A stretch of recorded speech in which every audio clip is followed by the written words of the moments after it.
আসসালামু আলাইকুম। আশা করি ভালো আছেন। আমরা যে যেখানে আছি, top to bottom, top to bottom মাথায় রাখবেন। রাস্তার টোকাই থেকে শুরু করে শুধু প্রধানমন্ত্রী না, তারও উপরে আমাদের দেশের যে প্রধান, তাকে তো বলি প্রধানমন্ত্রী। আমাদের দেশের চেয়ে তো বড় দেশ আছে, তাদের উপরও আরও দেশ আছে। টোটাল সর্বশক্তির উপরে যে বস আছে, যে কর্মকর্তা আছে, সবার কথাই বলতেছি।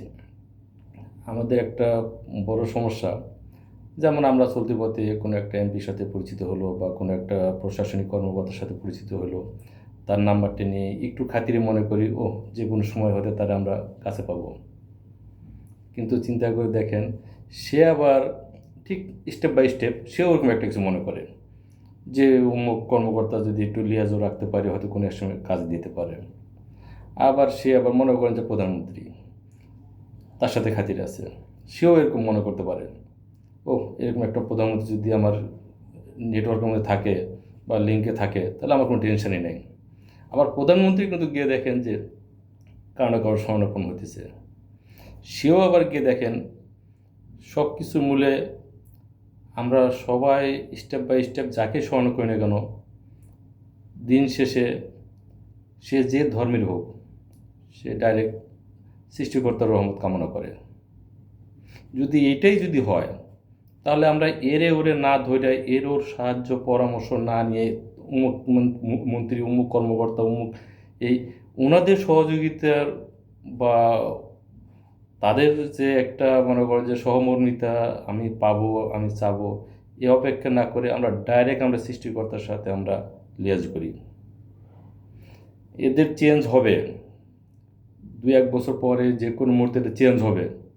এই সিট খালি পড়ে থাকবে না, অন্য কেউ আসবে। তবে কি আপনি কি আবার তার পিছু যাবেন? যেটা বাস্তব, যে যে সিটে আছে, এই সিটে কেউ সারা জীবন থাকবে না। এই সিট অটোভাবে কোনো না কোনোভাবে সিট ফাঁকা হয়ে যাবে, নতুন কেউ আসবে। কিন্তু সৃষ্টিকর্তার পথ কখনো হারাবে না।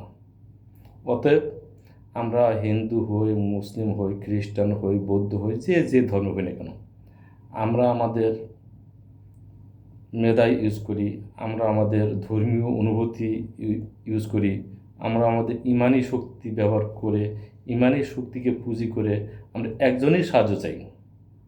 বাকি সব বাতাস। বাতাস বুঝেন? রাস্তাঘাটে যে অনেকে আছে না, ফুটপাতে বিক্রি করে হাওয়াই মিঠাই, দেখতে মনে হয় যে এত বড়, মুখে দিবেন যে একটা ছোট্ট একটা, মনে করেন যে ট্যাবলেটের চেয়ে ছোটো কিছু একটা মুখে, এমন মনে হয়। কারো সাহায্য দরকার নেই। আপনি আপনার ইমান নিয়ে চলেন, নীতি নৈতিকতা ধরে রাখেন, ডাইরেক্ট সৃষ্টিকর্তার সাথে কানেক্টিং করেন, নামাজ পড়েন, রোজা করেন, অবসর টাইমে তসবিহ বা যে কিছু আছে যার যার ধর্ম মতে আমরা সেগুলি ফলো করি। ইনশাল্লাহ দেখবেন সব সমস্যার সমাধান হয়ে যাবে। যদি সমস্যার সমাধান নাও হয়, আপনি ওই সমস্যা নিয়েই চলতেছেন, দেখবো ওই সমস্যা আপনি কোনো ক্ষতি করতে পারবেন না, আপনি অন্য দিক দিয়ে পার পেয়ে যাবেন। অতএব সৃষ্টিকর্তাকেই প্রধান বস মনে করেন, বাকি সব আপনার কর্মচারী এই মনে করে চলেন, বাস। আর ডাইনিভাবে কারো সহযোগিতা দরকার নেই, নিজের বিবেক খাটায় চলেন, ইনশাল্লাহ সব ঠিক হয়ে যাবে।